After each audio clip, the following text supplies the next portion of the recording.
Hello, I'm Barry Daniel, and this is the podcast of the Middle Way Society. Our aim is to encourage a universal approach to living a more integrated, ethical life, avoiding dogma or any appeal to authority.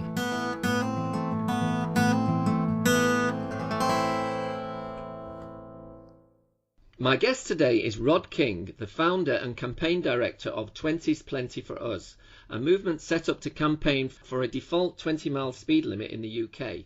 He's going to talk about its rationale, the challenges that it has faced and faces, the effect that it's had, and his hopes for the future. Hello, Rod. Welcome to the Middle Way Society podcast. Okay, thank you, Barry. Pleased to be here. Okay, well, could you start, Rod, by telling us a bit about your background, maybe, and what prompted you to set it up? Well, if we go back probably around about 2000, I did for each year as a sort of holiday, just go on a cycle tour. I was just heading off on my own, and I did a couple around the Netherlands, around Ireland, down through the River Douro in Spain. But in 2004, I decided that I'd visit Warrington's twin town. Warrington is a town where I live, and that's in Hilden in Germany. I was aware that 23% of their in-town trips were by bicycle, which is quite a high proportion. It's about similar to somewhere like Cambridge in the UK. And I wanted to find out what sort of cycle facilities they had and how they'd gone about that. And when I got across there, I found that there was very little in the way of cycle facilities. But what there was they'd put in a 30 kilometres per hour speed limit, that's 18.5 miles per hour, back in the 1990s. And that was the foundation of their walking and cycling strategies. They were saying, we can make our town more livable for walking and cycling if we reduce the differential speed between cyclists and walkers and the motor car. And that's what they did. And that made me start to think two things. That first of all, for every 100 people that they were moving around their town, they had about 25 fewer cars on the road than we did in Warrington. And also that in Warrington, we were trying to make things safe for cyclists and walkers with prevailing traffic speeds, which were 60% higher at 30 miles an hour than they would tolerate in our twin town. And you combine that with the view that, well, our journey times are dictated not by how fast we go, but usually by how long we're stopped at junctions or congestion points or whatever. And it struck me that if we could actually do the same in our town, then that would be worthwhile. So I started to campaign in Warrington for that to happen, because as a local authority, it had the ability to set its own urban speed limits. And that started in 2004. I think my report, which I did, was picked up, and I was asked to present at an international cycling conference, which we did in 2005. And gradually I had this situation where I was learning the guidance, understanding how it all worked, what the opportunity was for this, and various people were asking me questions, and I decided in 2007 to set up a website and a campaign, because, well, many people were interested in it, cycling organisation, pedestrians, etc. No one really seemed to focus on it or have that information. So that's why with really no resources, I set up 20's Plenty for Us as a campaign, set up with a website, with the intention of really providing people with information about how one could go about setting lower speed limits. And I think we always felt that when you have no resources, you want to leverage the resources which people have. And so from the very start, we took an approach of working with the willing and helping those people who wanted help, rather than trying to convince anybody who didn't want that help. And it grew, and I say we, that's because there's more of us now, right? But gradually local campaigns were set up, and I'm delighted to say that now, 7 years later, we have 254 local campaigns around the country. Wow. Right. And I said about leverage, the point is that that's all people within their local communities working with their councillors, their officers, and the rest of the community to talk about how lower speeds will be beneficial to all. And I think that's a real strength of our campaign. It's not what I or any of the people who do work for direct work for 20's Plenty for Us do, but it's in the strength of all those campaigners and people who really just want to make their places better places to be. Yeah, and I think that community focus is arguably reflected in the name 20's Plenty for Us, isn't it? Yes, that was chosen quite deliberately to actually have a feeling of us, of community, of partnership, rather than me as well. This was something, I think, although I approached this as a cyclist, I quickly found out that actually 4 times as many people who are walking are killed on the roads as are cyclists. And, this is something which is universal for all modes of transport and people. And so, yes, the us is very important in there. Yeah. And okay, well, should we have a look at what the rationale is behind the campaign in terms of safety? Well, the fact is that a motor car travelling at 20 miles an hour can stop in a certain distance. Yeah. And if you take that same motor car and it's travelling at 30 miles an hour, then in the distance that the 20 mile an hour car will have stopped, the 30 mile an hour car is still doing 24 miles an hour. And will go on the same distance as well before it stops completely.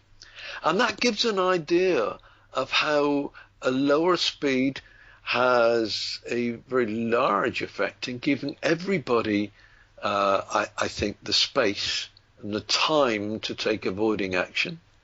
And then when there is that unfortunate circumstance where an incident cannot be avoided from it turning into a collision, then the severity and the speed of all the various parties in that is much reduced, and therefore the consequences are lower, right?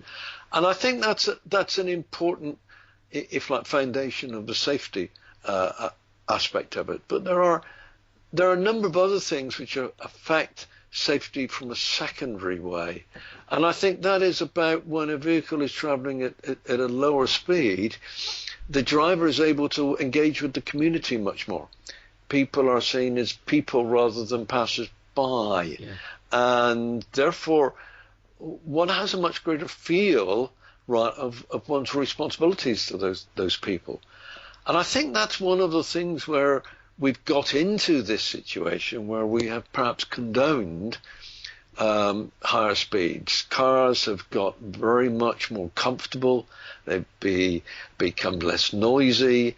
They provide us lots of protection when we're inside of the car, yet actually they're virtually the same outside. So they insulate the driver, but not the pedestrian or the cyclist or the person outside, and so things which we can do which will re-engage between those two groups of people, I think, is very beneficial. Yeah, and what are its? I mean, you're not just focusing on safety. What are its other benefits?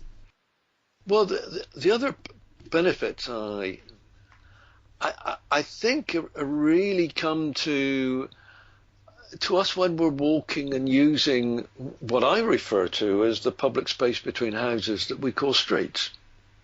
And once you do look at them within that context, then they become different places. And for those people who want to use those public spaces, and let's face it, they're a public asset for all the community, then suddenly that becomes a much more pleasant experience, whether you're walking, whether you're shopping, right? Whether you're talking to your neighbor, whether you're cycling, or whether just sitting in a roadside seat or a cafe at the time, then your place becomes a much more interesting place, a much more comfortable place to be in. Yeah. So that's one benefit, and of course it's because there's a reduction in noise, there's a reduction in the speed of the vehicles. There are actually lower emissions because most of the emissions actually come from vehicle acceleration, and so therefore if you can take out the acceleration between 20 and 30 miles an hour, then you cut out almost half of the emissions which are associated with getting up to that limiting speed.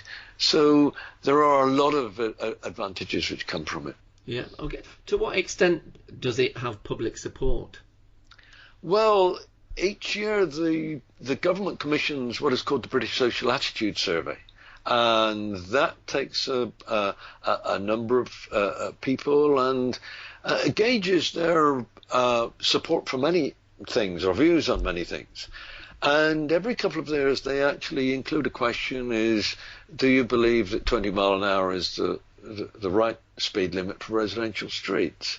And they gauge the ones who strongly disagree, I think are easy, agree, and then strongly agree.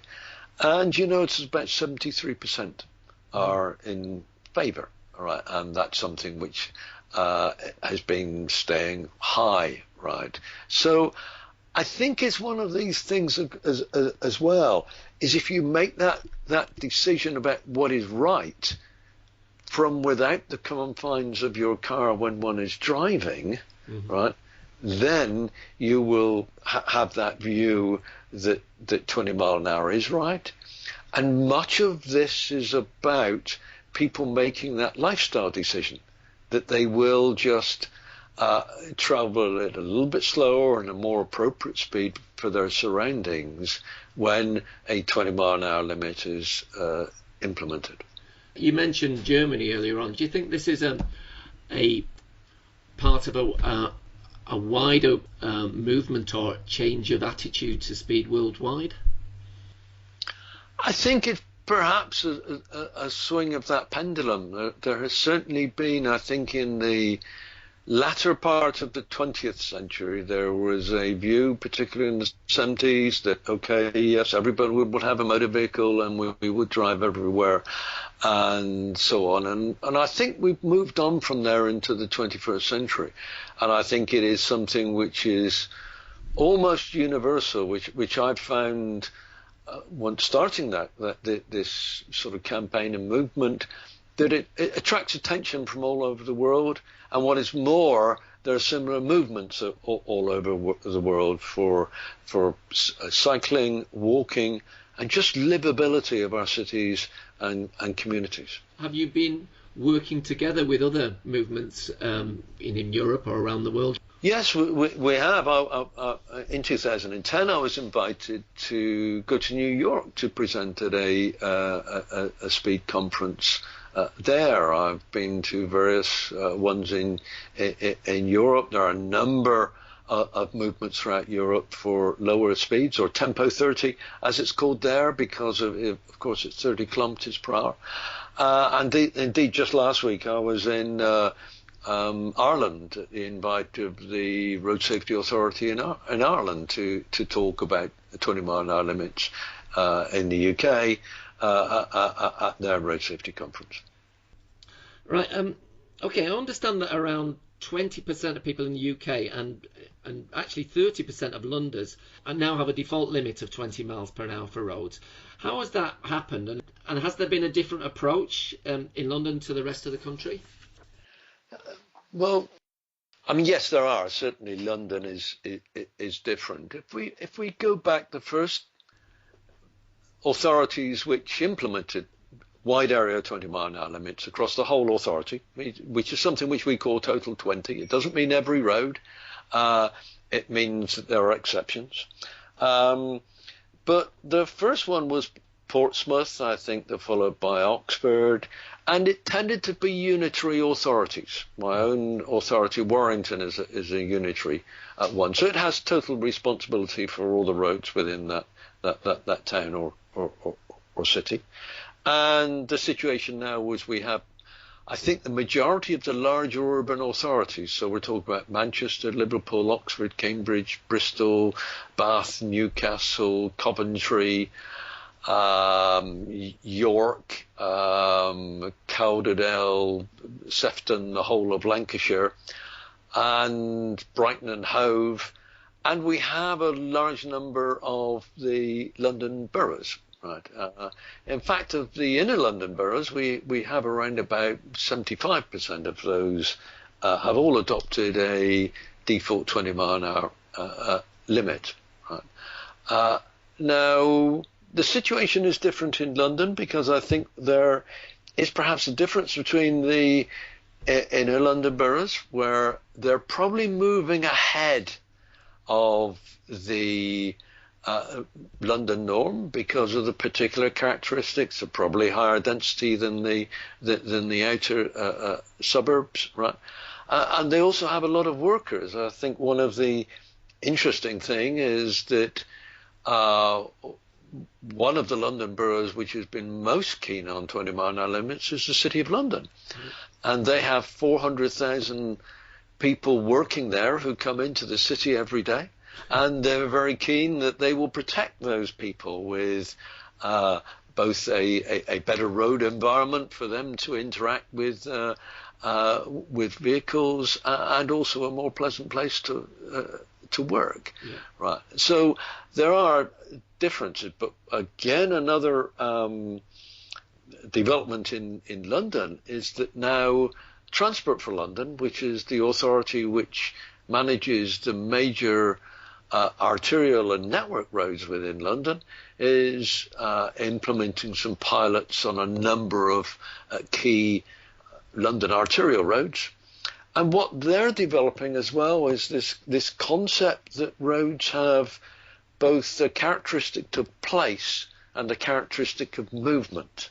Okay. And that whilst the arterial ones are important for movement, at the same time, where they go through shopping centres, through high streets, through borough centres, they have very much a sense of place for all their road users. And again, it's understanding, right, how the needs of both sets of users, right, road users, need to be accommodated, need to be shared, and need to be protected. And that's where 20 mile an hour limits are coming in on some of those roads as well. Yeah, so it's about finding a balance in a way then. Yes, it's doing that, but a much better nuancing and finesse, I think, in understanding that streets are dual purpose. They are not just for motorized vehicles and their movement. They're for the transit of people, for the presence of people as well. And it's understanding how one can accommodate all of those and minimize the detriment to any parties. Okay, well, that brings me on to my next question, that your approach is not dogmatic. Another example of this is that you're not advocating a blanket ban, are you? No, we have never said that all roads should be 20. What we have said is that a road should be 20 unless the local authorities can find a good reason for otherwise, and they do. But we don't particularly, get involved with those reasons. We feel that that's for the local community to decide, and that can be on many grounds in terms of it could be the road width, it could be protected facilities for pedestrians or cyclists.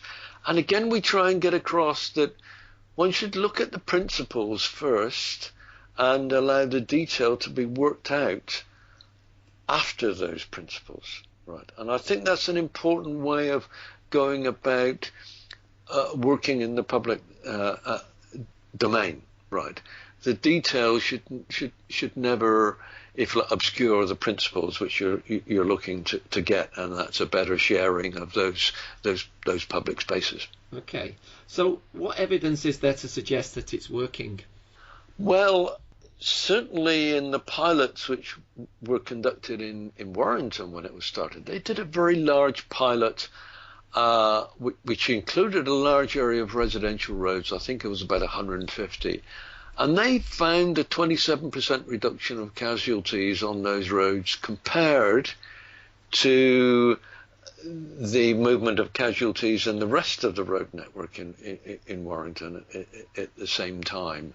And I think generally wherever pilots have been done, when the officers and those responsible for the roads have looked at those in detail, right, they have actually come out and said, well, we want to do more of this. And this has happened in so many places, in Bristol, in Edinburgh, in parts of London, in Brighton, and all of these places that wherever 20-mile-an-hour limits have been put in, it's worked well in terms of casualty reduction.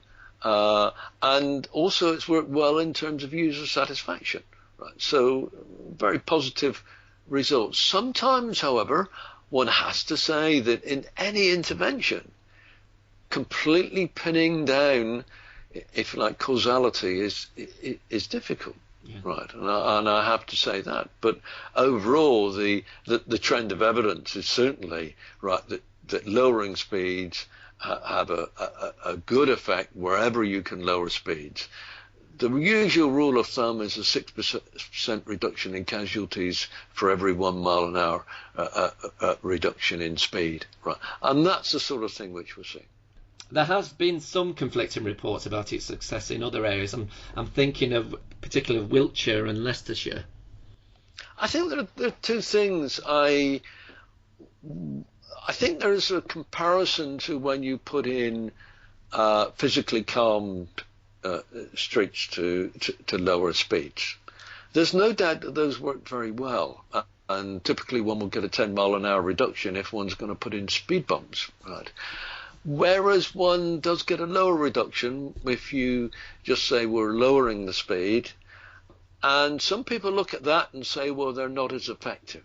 But there are two, I think, very great differences. First of all, is if you put in physical calming, it's around about 50 times more expensive.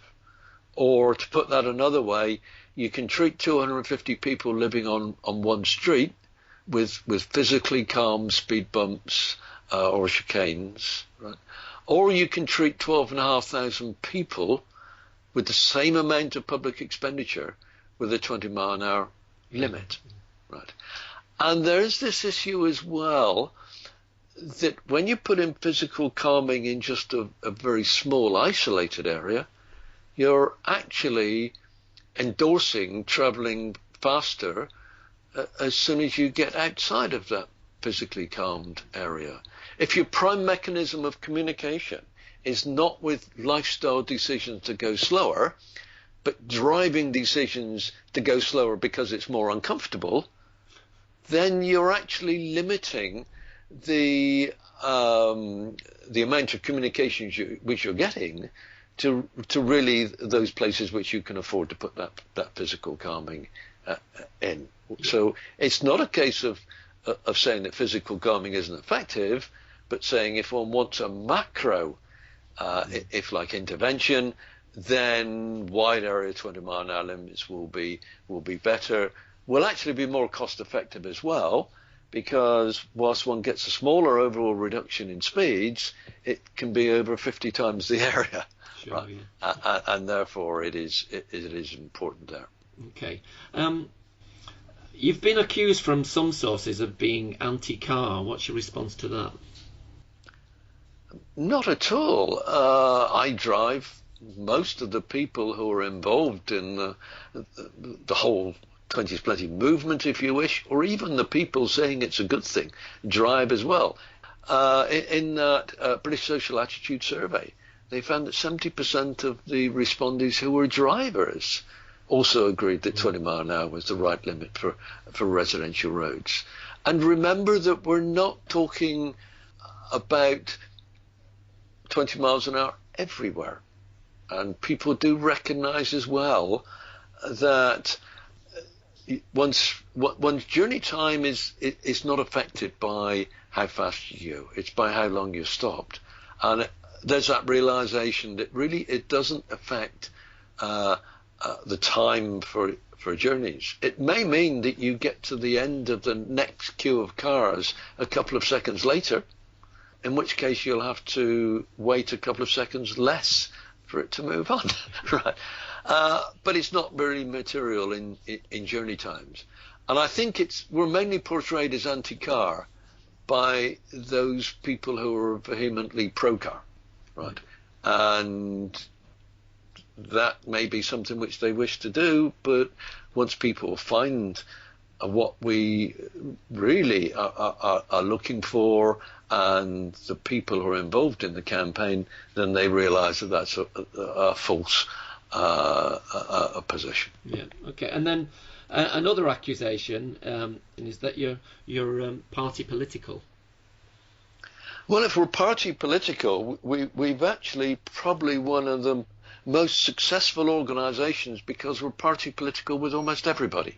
I have to say that the first administration which put in wide area 20 mile an hour limits was a Lib Dem administration, which was Portsmouth. It was followed by, I think, Islington, which was Labour with one Green councillor. It was followed by Oxford, which was controlled by Oxfordshire County Council, which was Conservative. Lancashire has done it for the whole of Lancashire, and that was proposed and initiated by a Conservative administration. In my own hometown of Warrington, it was a Lib Dem Conservative coalition which decided on 20 mile an hour limits, and then when that was replaced by a Labour administration, they endorsed it and continued in with gusto. So no, I say this isn't about the colour of politics, but it is about the quality of democracy, and it is about how much councillors and politicians can understand and get close to their communities and speak rationally about topics such as the respective speed of vehicles on community life and so on. And that's where there can be differences between different authorities and their empathy, right, with lower speeds, and the empathy with their wishes of their constituents for lower speeds. Okay, well, let's move on now and perhaps explore some of the concerns people have. One of them is if you don't have physical traffic calming in place, such as speed bumps, won't people just ignore it? Well, there certainly is evidence that as a result of 20 mile an hour limits, speeds reduce on almost all roads. Right.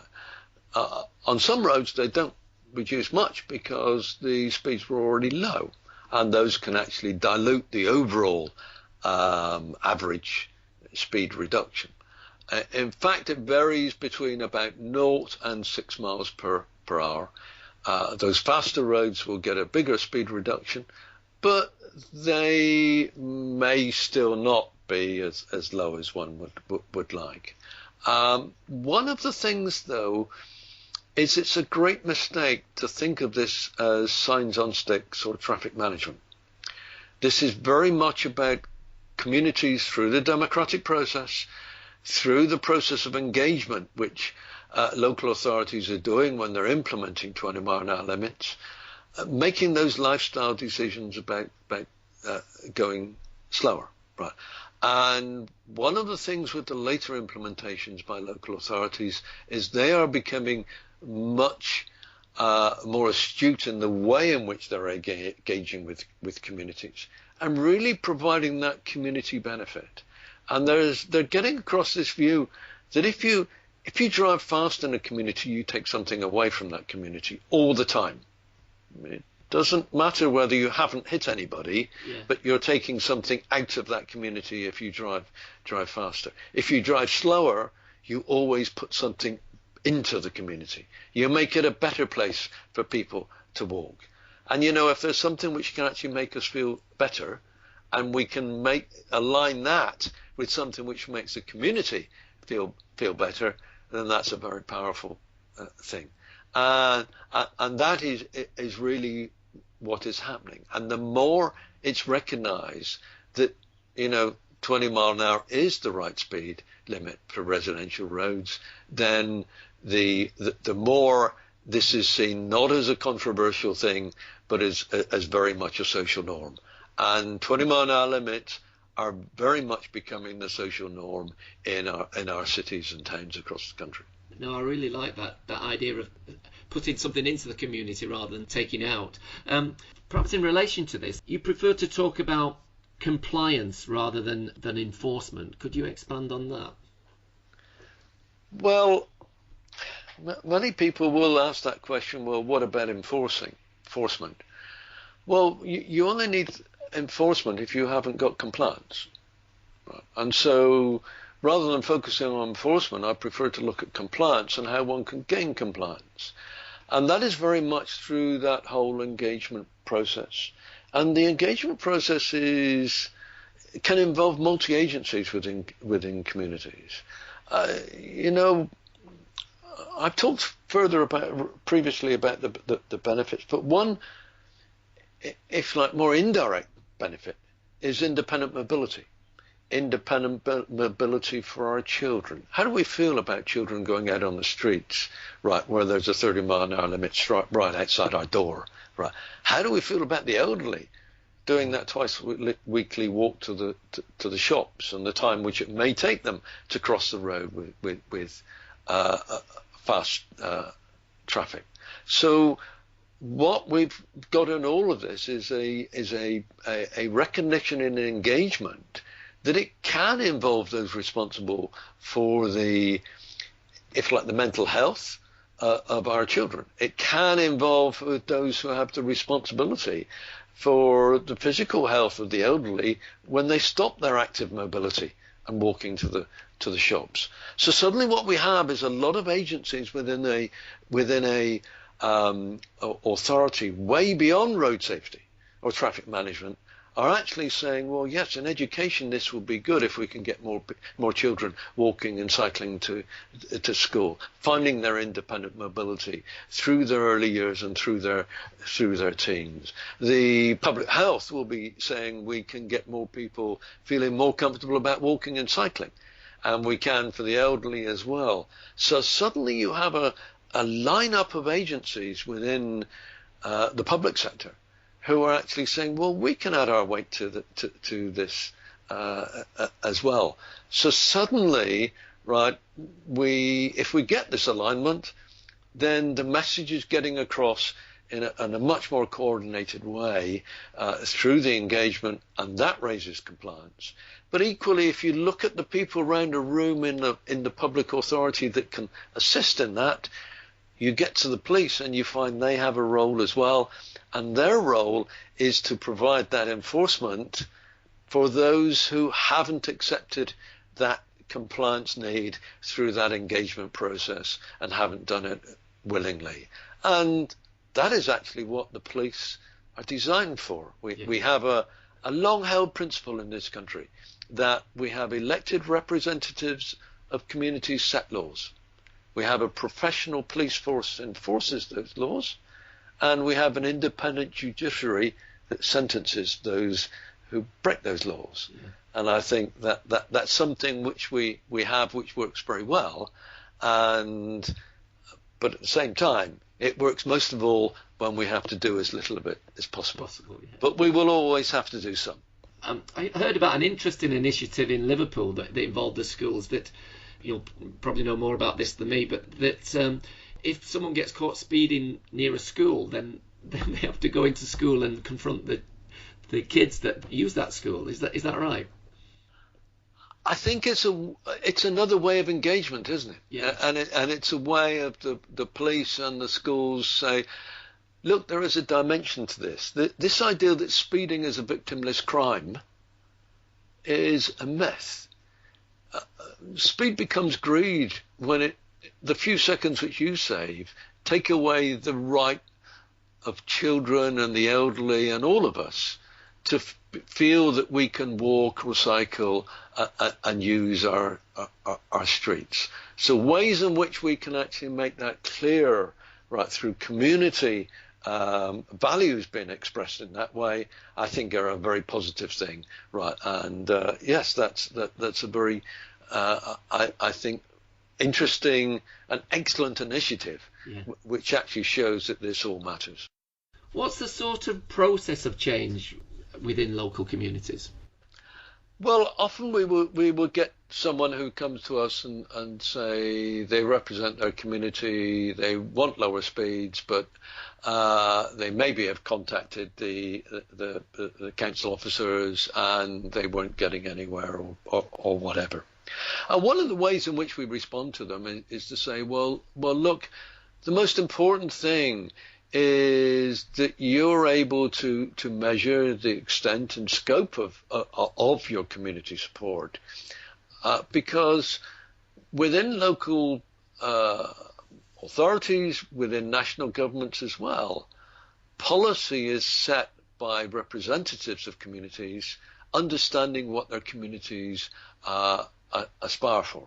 Yeah. So your first step in getting your politicians to be sensitized to what you as a community want is to understand and debate that within your community.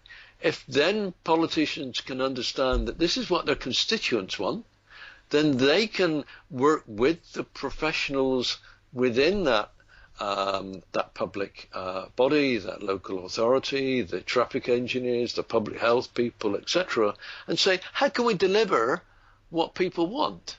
And then you've got this alignment of both community, the community representatives, and the professionals. And that is the way in which you make this process happen. And that's really basically what has happened in all of these places around the country. Okay, so it's like a sort of bottom-up process.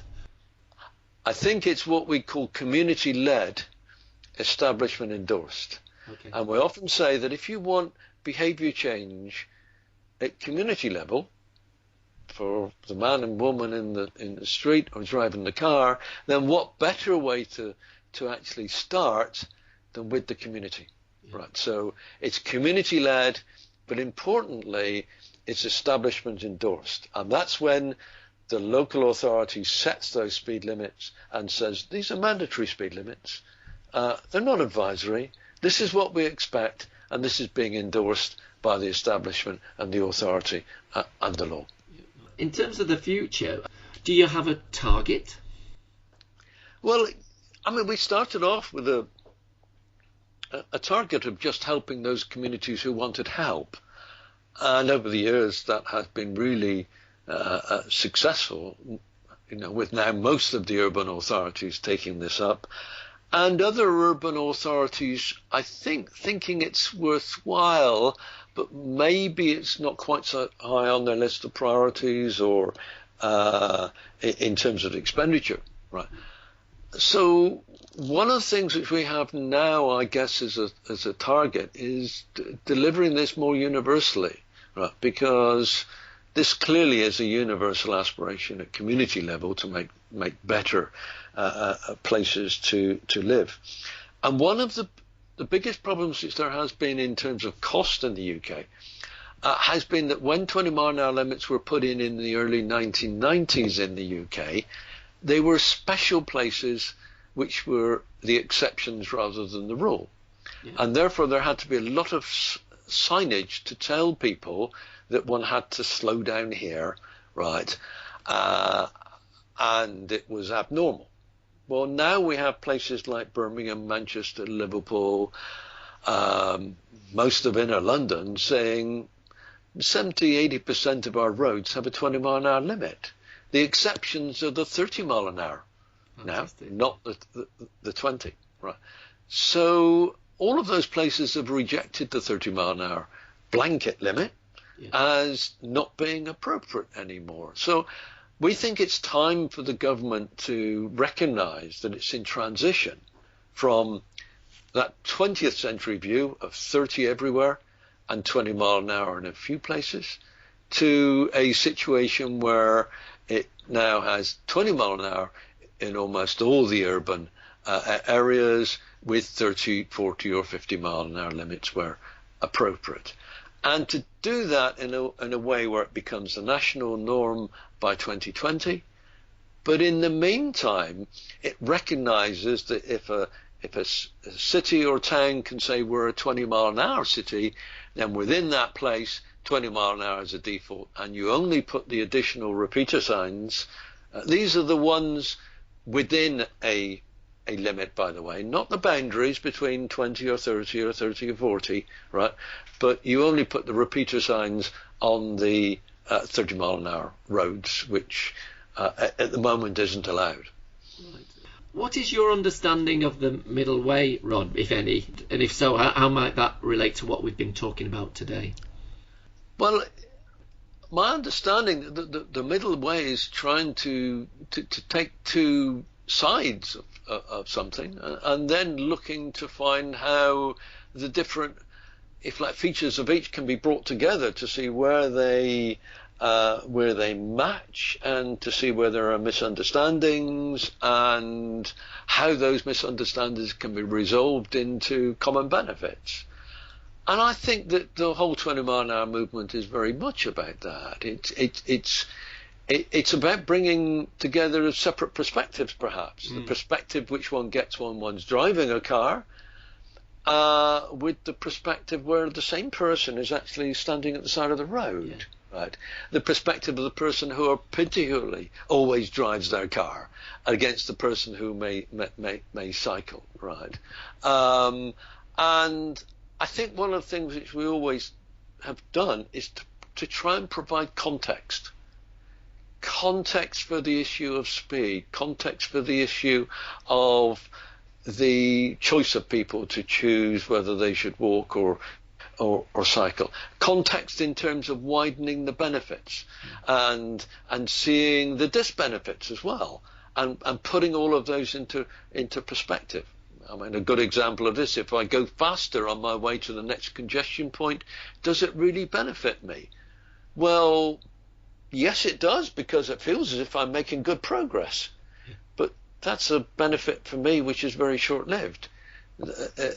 Is there any benefit in my journey time? Well, perhaps not. Is there a benefit for other people in terms of me travelling faster in order to feel better? Well, clearly not. In fact, there's a disbenefit.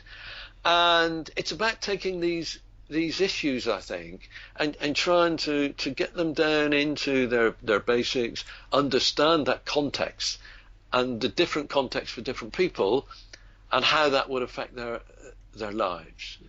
I think as well, one of the things for people, there's a disconnect. Often in road safety, we're very concerned about some event which could happen on very rare occasions, and our response to it, such as the situation where a child runs out into the road in front of your car. It's not a situation which any of us want to be in. Mm-hmm.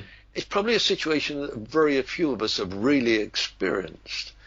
And the idea that our changing our behavior all the time to somehow accommodate that event which none of us have experienced and don't want to experience is probably not a good motivation factor, right?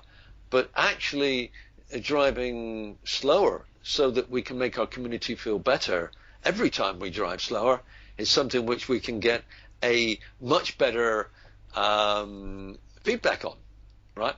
If we can condition ourselves to understand and respond to that feedback. And I think this is what the whole movement is about. Challenging sometimes preconceived ideas about lower speeds, and really looking at those and saying what's the context, what's the values, how does it really affect society, and the broader groups in society as well. I once went to an event which I was presenting at, and someone talked about community action and campaigning and so on. And through their presentation, they talk right the way through about campaigns reinventing themselves and understanding and widening their perspective and so on. And I was listening to what they were presenting, and I was saying, that's what we do, and that's why we are successful.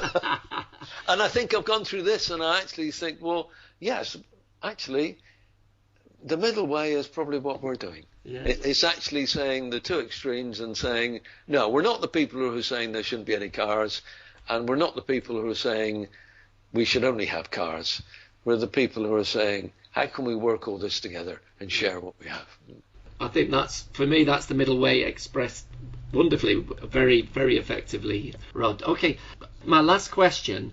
If people wanted to find out more about the movement and perhaps how to get involved themselves, how would they go about it? One of the things which we've always believed in is providing information for people so that they can make up their own mind, and also providing links to other research and other findings and reports which should be made available.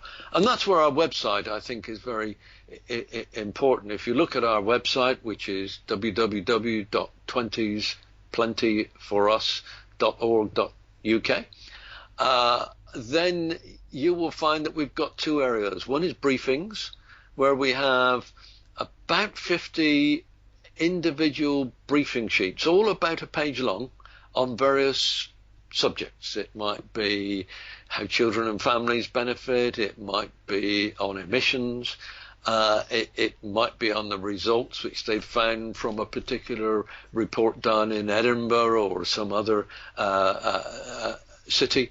But all of those are available on our website together with our press releases, which is giving more up-to-date responses to events which happen. And then one of the things which we do is where a local community does want to campaign for lower speeds, we will help them.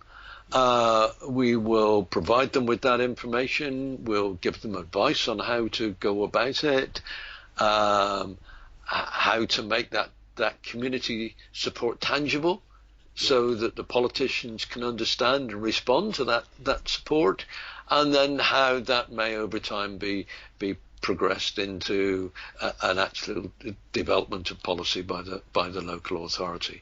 And certainly that's something which we have. We have two members of staff who work for us. One is our national campaign manager, Anna Sumlian, who does that, and also a London campaign coordinator, Jeremy Leach, who does that for our London campaigns.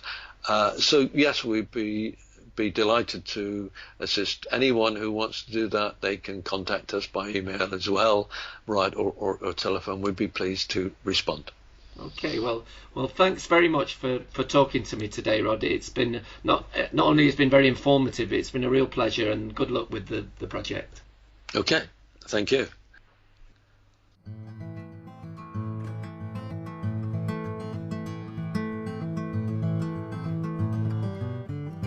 You can find out more about Middle Way philosophy at www.middlewaysociety.org.